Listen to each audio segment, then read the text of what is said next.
Good morning students.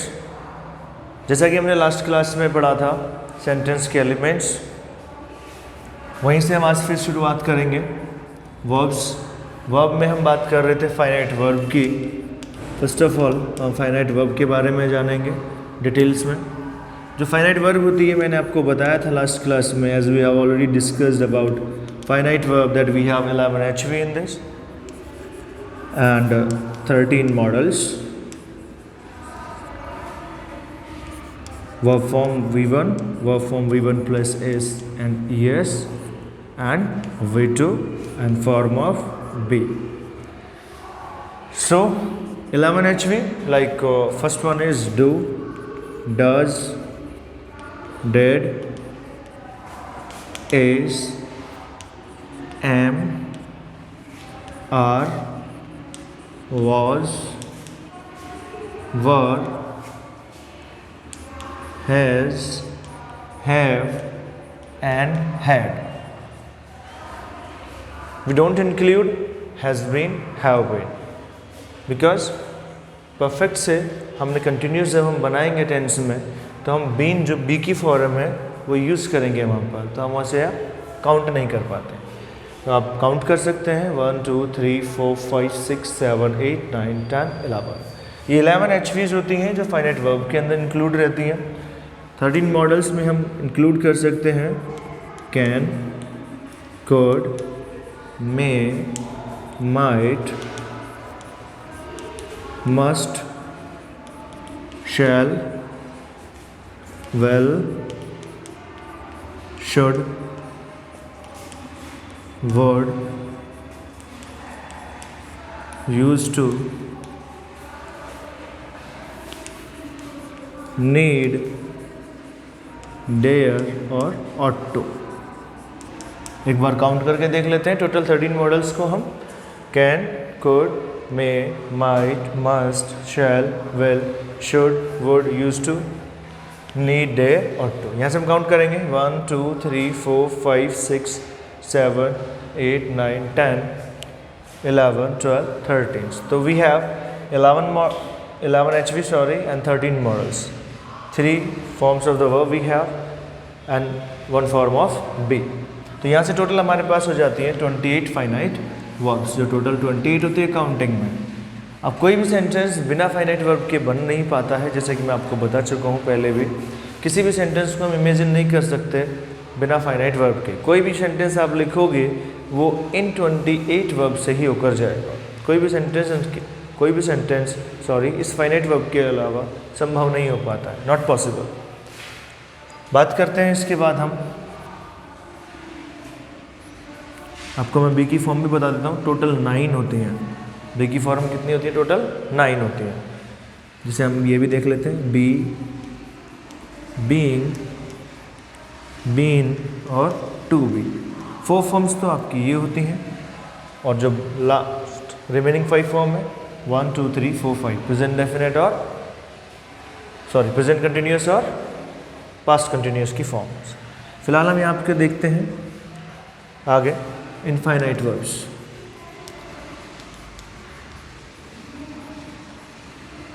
Infinite verb में मैंने आपको बताया था जो फर्स्ट है इन्फिनिटिव्स होते हैं। इन्फिनिटिव्स में 2 + V1 जो वर्ब की 5th फॉर्म होती है। सेकेंड जीरेंट्स जो V + ING होता है। एंड थर्ड है पार्टिसिपल्स जो आपके 2 होते हैं। एक होता है प्रेजेंट पार्टिसिपल और दूसरा होता है पास्ट पार्टिसिपल। अभी हम इनके एग्जाम्पल्स के बारे में बात करेंगे आपसे। कोई एक सेंटेंस मैं यहाँ पे आपके सामने लिख रहा हूँ।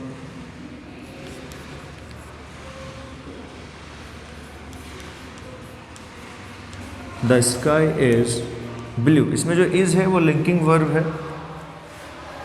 The sky is blue. आप देख सकते हैं कि कोई भी सेंटेंस, फर्स्ट ऑफ ऑल मैंने आपको कहा था कि किसी भी तरीके का कोई भी सेंटेंस हो वो इनफाइनाइट वर्ब से ही मिलकर बनेगा। यहाँ पे इस देख सकते हैं जो फाइनाइट वर्ब में है। दूसरा और सेंटेंस ले लेते हैं एक और। He has completed his work. He has completed his work. यहाँ he has क्या है? फाइनाइट वर्ब है। तो कोई भी सेंटेंस हो उसमें एक फाइनाइट वर्ब ज़रूर से ज़रूर रहेगा। The sentence must have consist with one finite verb, as you can see. आगे देखते हैं हम इनफाइनाइट वर्ब के एग्जांपल्स। तो यहाँ हम सबसे पहले एग्जांपल देखेंगे इन्फिनिटिव्स का।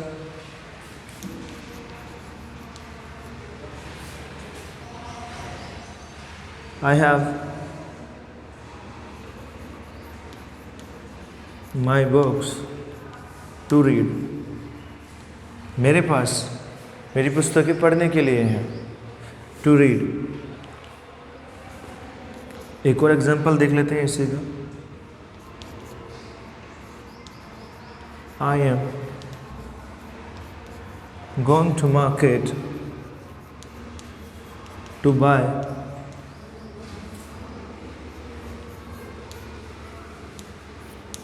new clothes। यहाँ आप देखिए to buy and to read, 2 + V1 2 + V1। यहाँ से आपको पता चलेगा कि इन्फिनिटिव जो होता है वर्ब की 5th फॉर्म होती है। फर्स्ट ऑफ ऑल मैं आपको बता दूँ वर्ब की 5th फॉर्म होती है। यहाँ से आप चेक कर सकते हैं इस तरह से इसका यूज़ किया जाता है। तो इस सेंटेंस में 2 + रीड जो है 2 + V1 है जो इन्फिनिटिव्स बन रहा है। आगे हम जीरेंट्स की बात करते हैं। तो कोई भी सेंटेंस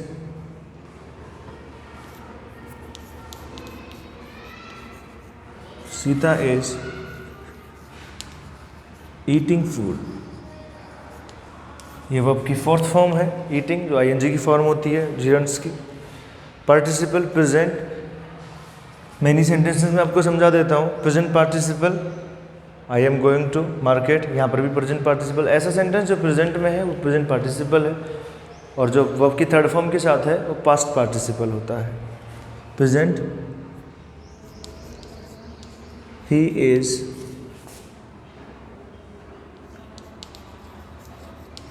सिंगिंग अ सॉन्ग, यहाँ से आप चेक कर सकते हैं प्रेजेंट पार्टिसिपल। और इसे यदि पास्ट में कर दिया जाए he had completed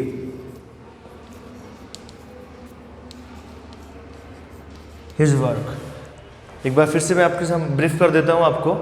finite verb total 28 होती हैं, 11 HVs होती हैं, आपके सामने लिखी गई हैं।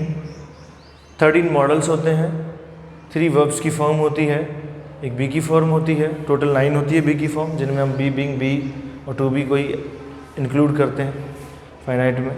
इनफाइनाइट वर्ब्स में इन्फिनिटिव होता है, जीरेंट्स होती है और पार्टिसिपल होते हैं। Infinitives I have my books to read, 2 + V1 verb की 5th फॉर्म होती है जो कि इनफाइनाइट कहते हैं उसे। जीरेंट्स में वर्ब की 4th फॉर्म होती है। ये वर्ब की फॉर्म जो ING वाली फॉर्म जो आप लगाते हो कंटिन्यूअस में, वो वर्ब की 4th फॉर्म होती है हमारी जीरेंट्स। पार्टिसिपल प्रेजेंट और पास्ट होता है, आपके सामने लिख दिया गया है, चेक कर लीजिए इसे एक बार, नोट डाउन कर लें आप या स्क्रीनशॉट ले लीजिए पॉज लगाकर। उसके बाद हम जो नेक्स्ट एलिमेंट है वो पढ़ेंगे ऑब्जेक्ट।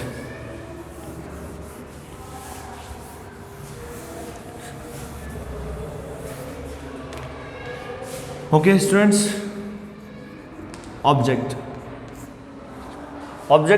कर्म। एक बार फिर से हम समझते हैं सब्जेक्ट, वर्ब और ऑब्जेक्ट से। कैसे? सब्जेक्ट जो एक्शन लेगा, सब्जेक्ट जो करता है वो उसका एक्शन होता है, और एक्शन जो होती है वर्ब होती है। That means subject doer person है, उसका एक्शन क्या बनाएगा? वर्ब बनाएगा, और उस वर्ब का जो इफेक्ट होगा वो ऑब्जेक्ट बनाएगा। तो ऑब्जेक्ट क्या होता है? Object is an effect of an action. Action का जो इफेक्ट होता है वही क्या कहलाता है, ऑब्जेक्ट कहलाता है। Object is an effect of an action, और एक्शन कौन लेगा, doer person, that means subject. इसके टाइप्स के बारे में बात करते हैं। 2 काइंड्स होते हैं, डायरेक्ट ऑब्जेक्ट और इनडायरेक्ट ऑब्जेक्ट। सेंटेंस की रिकॉर्डिंग में जब मैंने आपको समझाया था सब्जेक्ट HV, MV, ऑब्जेक्ट और अदर होता है, तो उस अदर जो चीज़ होती है उस अदर में इनडायरेक्ट ऑब्जेक्ट्स जैसे एलिमेंट शामिल होते हैं।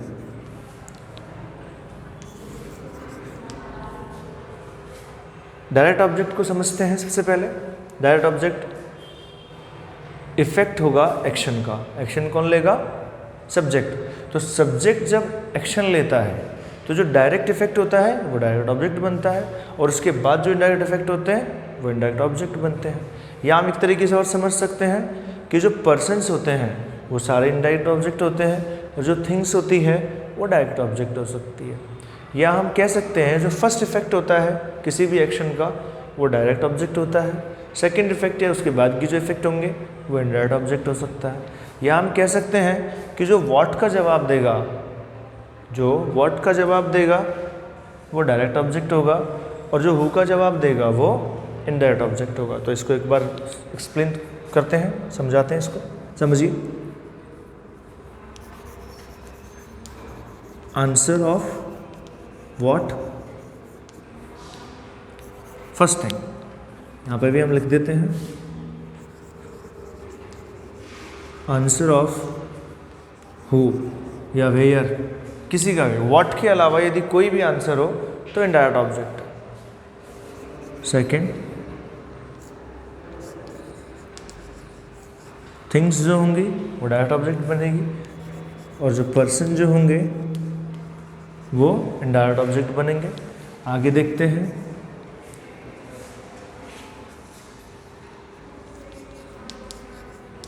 First effect of an action,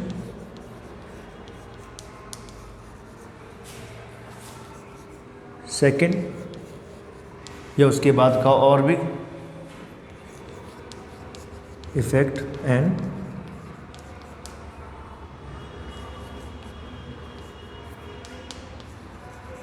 okay. एक बार फिर से समझते हैं डायरेक्ट ऑब्जेक्ट इनडायरेक्ट ऑब्जेक्ट को। व्हाट का आंसर डायरेक्ट ऑब्जेक्ट बनेगा, हु का आंसर या उसको किसी भी और WH वर्ड जैसे वेयर हो गया, वैन हो गया, इन सभी का आंसर इनडायरेक्ट ऑब्जेक्ट बनेगा। थिंग्स जो भी होंगी ऑब्जेक्ट के प्लेस पर वो सारे डायरेक्ट ऑब्जेक्ट बनेंगे, और पर्सन जो भी होंगे ऑब्जेक्ट के प्लेस पर वो सारे डायरेक्ट ऑब्जेक्ट बनेंगे। पहला जो इफेक्ट रहेगा वो हमेशा डायरेक्ट ऑब्जेक्ट रहेगा, सेकंड जो इफेक्ट रहेगा वो इनडायरेक्ट ऑब्जेक्ट रहेगा। दैट, इसका मतलब ये नहीं जो स्टार्टिंग में आ रहा है first effect, that doesn't mean have that starting में जो आ रहे हैं वो सारे के सारे डायरेक्ट ऑब्जेक्ट बनेंगे। नो, ऐसा नहीं है। आपका जो इनडायरेक्ट ऑब्जेक्ट है वो प्लेस उसका पहले हो सकता है और डायरेक्ट ऑब्जेक्ट का प्लेस बाद में भी हो सकता है। एग्जाम्पल के साथ समझेंगे, एक बार इसे नोट डाउन कर लीजिए आप पॉज लगाकर।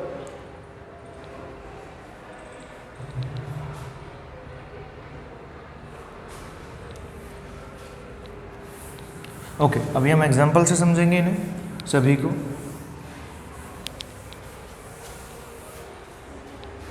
एक एग्जाम्पल में आपके सामने चेक कीजिएगा। He has finished his job, job या वर्क। ही सब्जेक्ट है आपका, हैज़ HV है, फिनिश्ड वर्ब है। क्या ये वर्ब व्हाट का जवाब दे रही है? चेक कीजिए। फिनिश्ड, क्या फिनिश किया इसने? जॉब। व्हाट का जवाब है तो ये क्या बनेगा? जॉब इसका direct object. D stand for direct, O stand for object. दूसरा सेंटेंस लेते हैं हम। He is playing football in the playground. देखिए ही सब्जेक्ट है, इज HV है, प्लेइंग आपकी वर्ब है। क्या क्या जवाब दे रही है? देखिए प्लेइंग फुटबॉल, यस क्या खेल रहा है? फुटबॉल खेल रहा है, तो ये आपका डायरेक्ट ऑब्जेक्ट है। इन द गार्डन कहाँ खेल रहा है? ये दे रहा वेयर का जवाब। आगे का जो आपका फ्रेज है वो आंसर ऑफ वेयर है। तो मैंने आपको बताया था वॉट के अलावा किसी भी WH वर्ड का यदि कोई आंसर आता है तो वो आपका इनडायरेक्ट ऑब्जेक्ट होता है। तो ये है आपका इनडायरेक्ट ऑब्जेक्ट। तो यहाँ से हम और एग्जांपल्स चेक कर सकते हैं। I am eating food in a hotel. I am eating subject HV, ये वर्ड क्या खा रहा है? फूड, दैट मीन्स ऑब्जेक्ट कहाँ खा रहा है? वेयर का जवाब है, दैट मीन्स इनडायरेक्ट ऑब्जेक्ट। तो यहाँ से हम चेक कर सकते हैं क्या डायरेक्ट ऑब्जेक्ट बनता है, क्या इनडायरेक्ट ऑब्जेक्ट बनता है, जैसे आपको बताया जाए। एक और एग्जांपल से समझते हैं। I wear a watch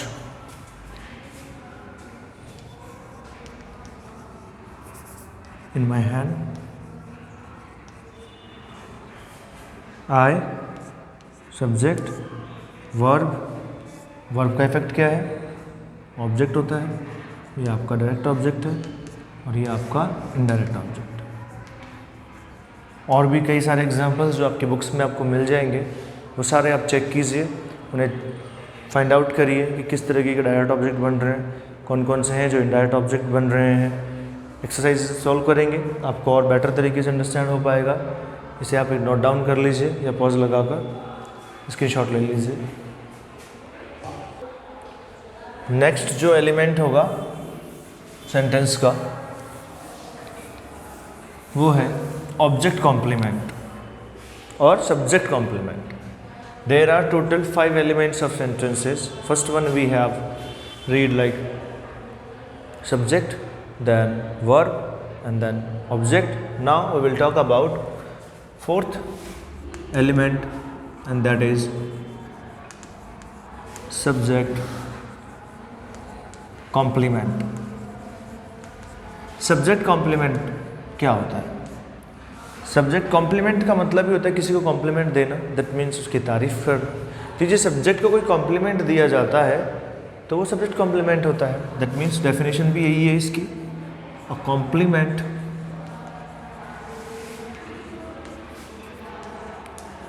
given to a subject. अगर एक कॉम्प्लीमेंट सब्जेक्ट को दिया जाए तो वो सब्जेक्ट कॉम्प्लीमेंट होता है। एग्जाम्पल से समझते हैं इसे। ही इज अ टीचर, यही सब्जेक्ट है। टीचर भी कौन है? ही है। आप देखिए जो सब्जेक्ट बन रहा है ही, टीचर भी वही है। तो जो सब्जेक्ट को ही दिया जाए मतलब जो सेम होता है, he is a teacher, teacher he है और ही टीचर है। तो ये जो टीचर है वो ही का कॉम्प्लीमेंट है। ही कौन है? एक टीचर है, तो इसलिए ये कॉम्प्लीमेंट कहलाएगा। आप ये सब्जेक्ट कॉम्प्लीमेंट हो गया। और एग्जांपल ले लीजिए।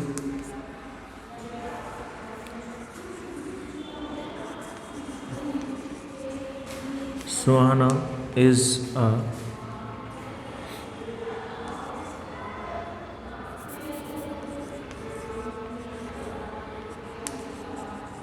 Beautiful girl. Suhana beautiful girl. Beautiful और सुहाना सेम है, तो ये इसका सब्जेक्ट हो गया। ये इसका कॉम्प्लीमेंट है, लेकिन एडजेक्टिव कॉम्प्लीमेंट है इसका, क्योंकि इसमें नाउन भी है लास्ट में। अगर ये नाउन नहीं होता, यहाँ से एक और चीज़ समझ में आती है हमें। देखिए आप इसको ऐसे भी लिख सकते थे, सुहाना इज सो ब्यूटीफुल।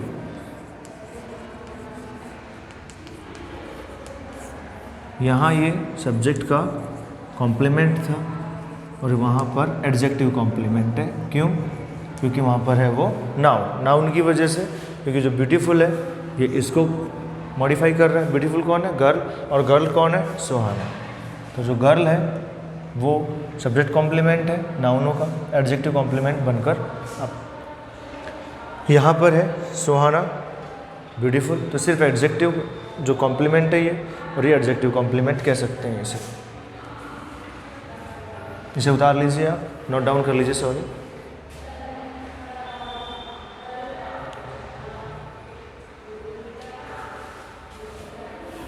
इसके बाद में जो है आगे नेक्स्ट ऑब्जेक्ट कॉम्प्लीमेंट। जिस तरह से सब्जेक्ट कॉम्प्लीमेंट था कि अगर सब्जेक्ट का कॉम्प्लीमेंट दिया जाए तो सब्जेक्ट कॉम्प्लीमेंट होता है, सेम एज अगर ऑब्जेक्ट का कॉम्प्लीमेंट दिया जाए तो वो ऑब्जेक्ट कॉम्प्लीमेंट होता है। Fifth,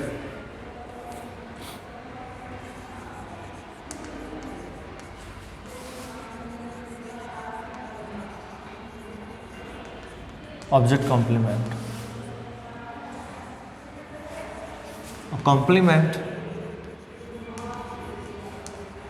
given to a object।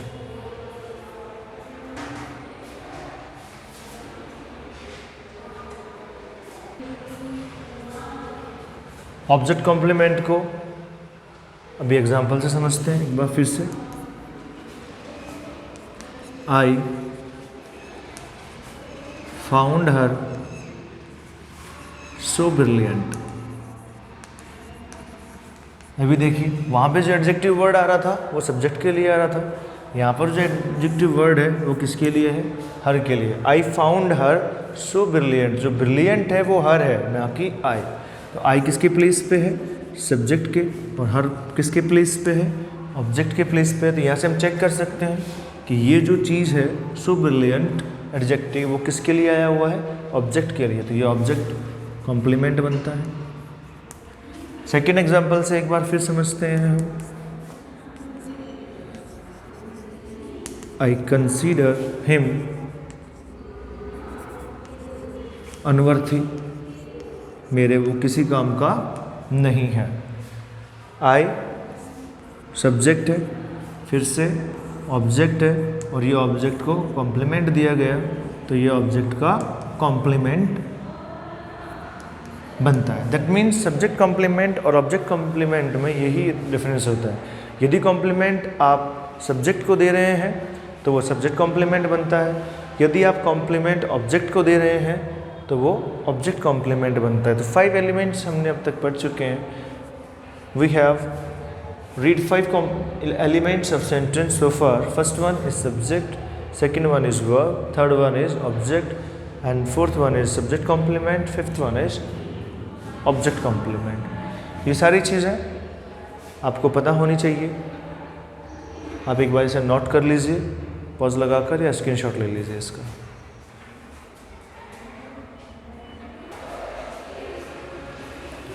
Okay, so जो चैप्टर फर्स्ट है sentence, lecture number 3 final lecture था ये। चैप्टर पूरा कंप्लीट कर चुके हैं हम। Now we will discuss about some examples and exercises, you have to answer it. Check करते हैं, थोड़ा एग्जांपल लिखते हैं कुछ और उनके आंसर आपको देने हैं।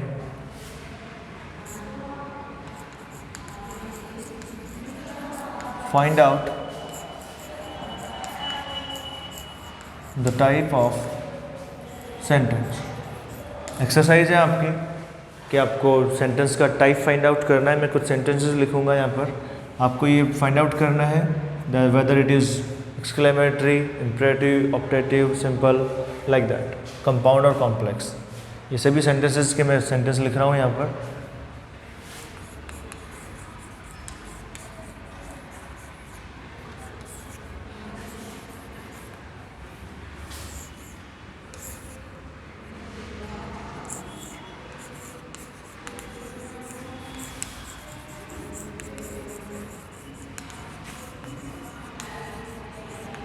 ओके, सबसे पहले 2 सेंटेंसेस में देखते हैं। Please help me bring that chair for me. यहाँ से हमने देखा कि सेंटेंस फाइंड आउट करने का सिंपल से जो तरीके थे फर्स्ट ऑफ ऑल आपको उसके एक्सप्रेशंस देखने हैं, उसकी स्टार्टिंग देखनी है। हमने देखा स्टार्टिंग हो रही है प्लीज से, आगे हमने देखा एक्सप्रेशन दे रहा है ये रिक्वेस्ट का। तो ऐसा कोई भी sentence, a sentence which is started by please and expression is about request, then must be the sentence is imperative sentence, right?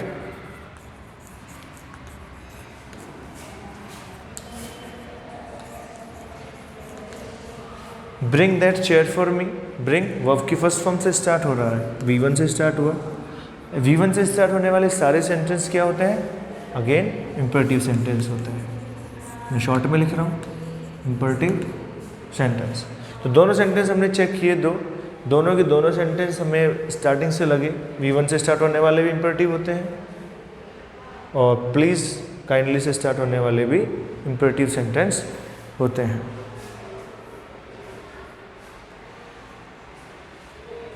Third sentence में लिख रहा हूँ, आप जवाब देना इसका।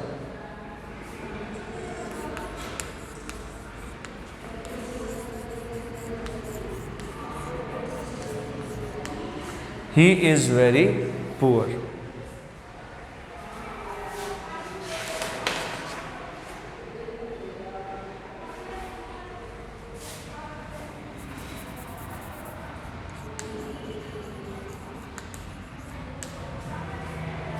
एक बार फिर से लिख देता हूँ स्पेलिंग, आपको इजीली विजिबल हो जाएगा। ओके, सो थर्ड एग्जाम्पल पे थे हम, ही इज़ वेरी पुअर। ही किससे शुरू हुआ है? ये सब्जेक्ट से। दैट मीन्स सेंटेंस कौन सा है? ये सिंपल सेंटेंस है, अफर्मेटिव या डिक्लेरेटिव हम जो कहते हैं इसे।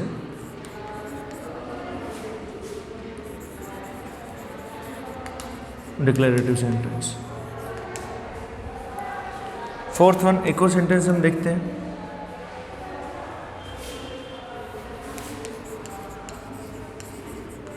How can you go there? बताइए इसे। आप देखिए WH वर्ड से शुरू हुआ है और एंड में क्वेश्चन मार्क भी है। अ sentence which is started bye WH word and ends with question mark, that must be interrogative sentence. ये कौन सा सेंटेंस हो गया? Interrogative sentence. नेक्स्ट एग्जाम्पल लेते हैं हम।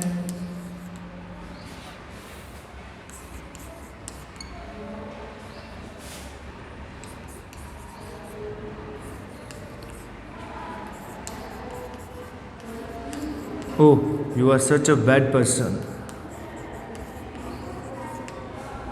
इसे फाइंड आउट कीजिए। यहाँ हमने देखा स्टार्टिंग वर्ड है ओ, एक्सक्लेमेशन साइन भी है, तो यहाँ से हमें पता चला कि ये सेंटेंस एक्सक्लेमेटरी का सेंटेंस, एक्सक्लेमेटरी सेंटेंस। इसी तरह से आपको घर पे एक्सरसाइज जो आपकी बुक्स है, सबसे पहले तो आप बुक्स परचेज कर लीजिए स्कूल आकर। तो उन बुक्स में से जो एक्सरसाइज हैं आपकी, वो बुक्स की एक्सरसाइजेस को आप सॉल्व कीजिए। इसी तरीके से आपको आपकी बुक्स में मिल जाएंगी एक्सरसाइजेस। वहाँ से आप सभी जो सेंटेंसेस हैं उनको फाइंड आउट करिए। फाइंड आउट करने के बाद एक बार उन्हें चेक कीजिए, फिर आपको पता चलेगा कि आपने कितना सीखा है। जो होमवर्क है आपका यही रहेगा कि आपको जो एक्सरसाइजेज हैं वो सॉल्व करनी रहेगी। चैप्टर फर्स्ट की जो एक्सरसाइज है ए, वो आपको सॉल्व करनी रहेगी।